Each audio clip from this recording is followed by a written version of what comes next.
Do you think, how far away do you think Europe is from having like automated cars?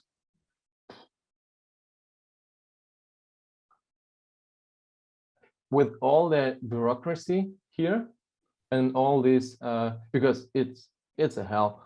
The Yeah. bureaucracy here is a hell. Every decision should be like thought 25 times through, like Mhm. really very careful. And then I would say 15 years, 15. 20, yeah. But do we have the technology for it right now? Uh, uh, Basically, we have.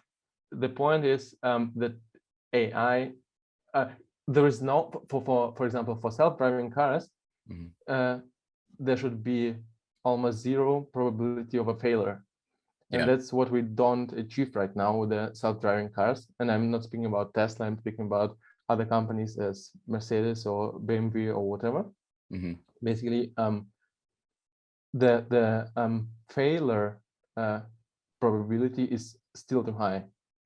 And Okay. there are, because the computer, the AI system learns on the data real time, basically all the cameras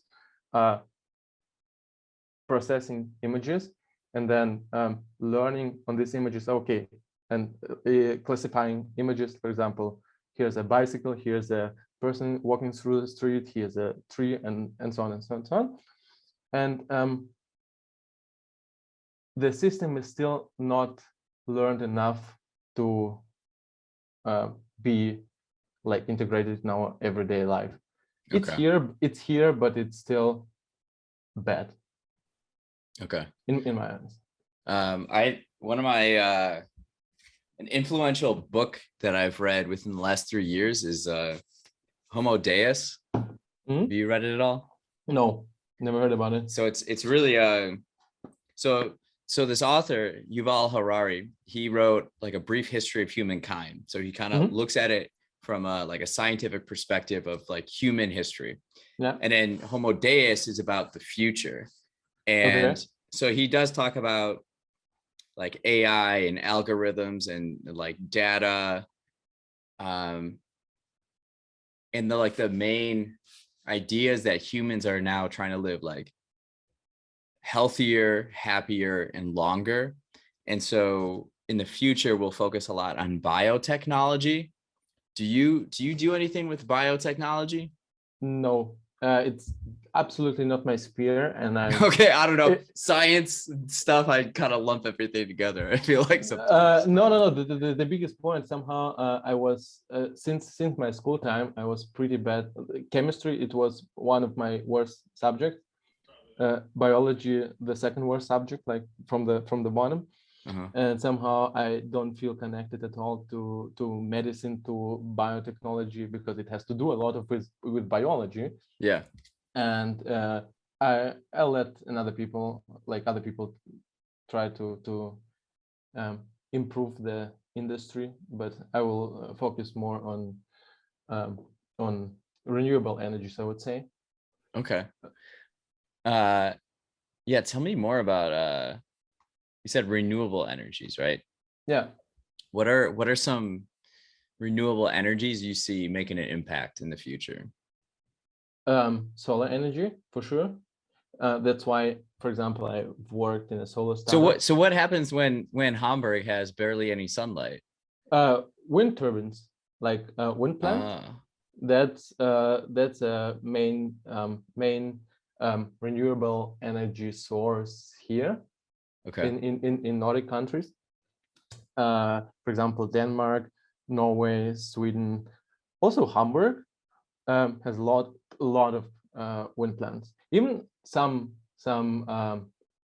solar panels, but under 5% maybe. So basically, it's more about in the northern countries, wind plant, in the southern countries, solar panels.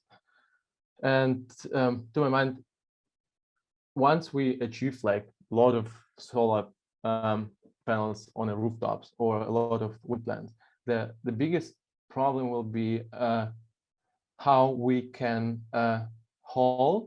save all the energy, and how can we interact with this energy, because you cannot control sun or you cannot control wind. And the point is, two painful points will be storage, energy storage, and integration, and energy integration. Basically about like something like smart grids, where supply and demand of different households will be merged like on a in a system.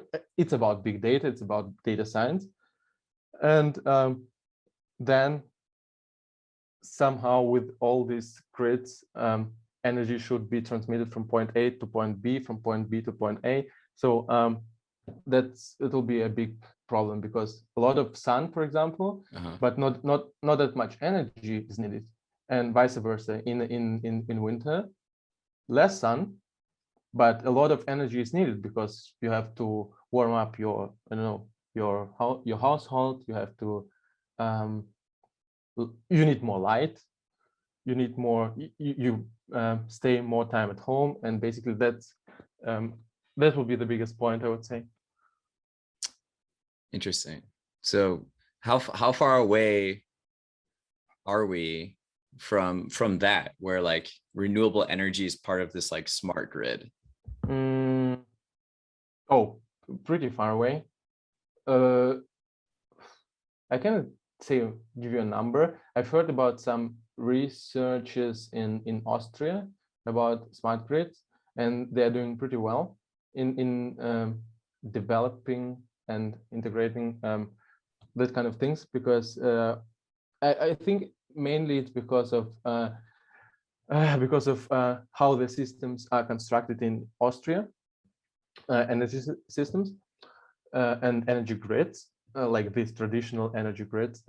But I don't know, 20 years as well, 30 years maybe, 40 years. It's a very complex problem and very complex sphere. It's very interesting, and I want to be a part of it as well, one day maybe. But yeah, it's very, very complex. What excites you coming up within the next 5 years? Sorry, I because of internet connection. Can you repeat your question, please? Yeah. What's something that excites you that you see happening within the next 5 years? What excites me? Definitely new jobs that will be here that we've never seen before. And that's something that I'm really happy about. Of course. What kind of jobs?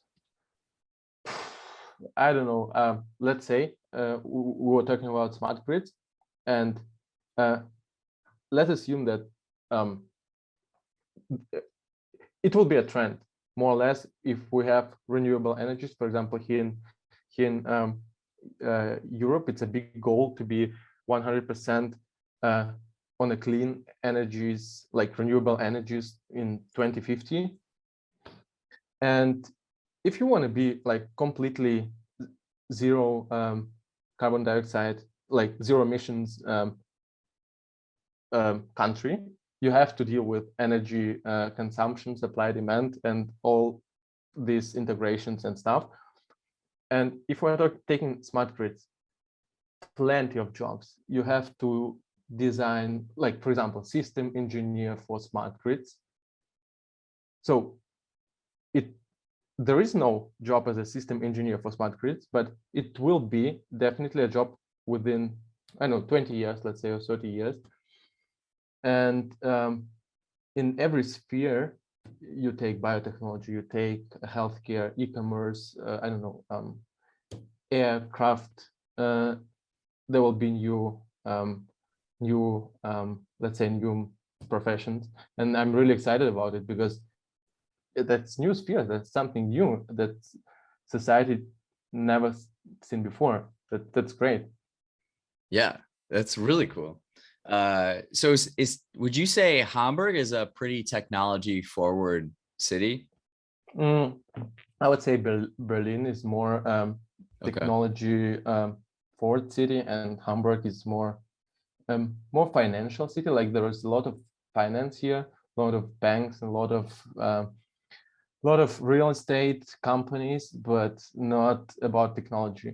So if you want to start up, or if you want to found a startup, so Hamburg, it's not the best option. It's a good option, but it's not the best option. Okay. Let's say.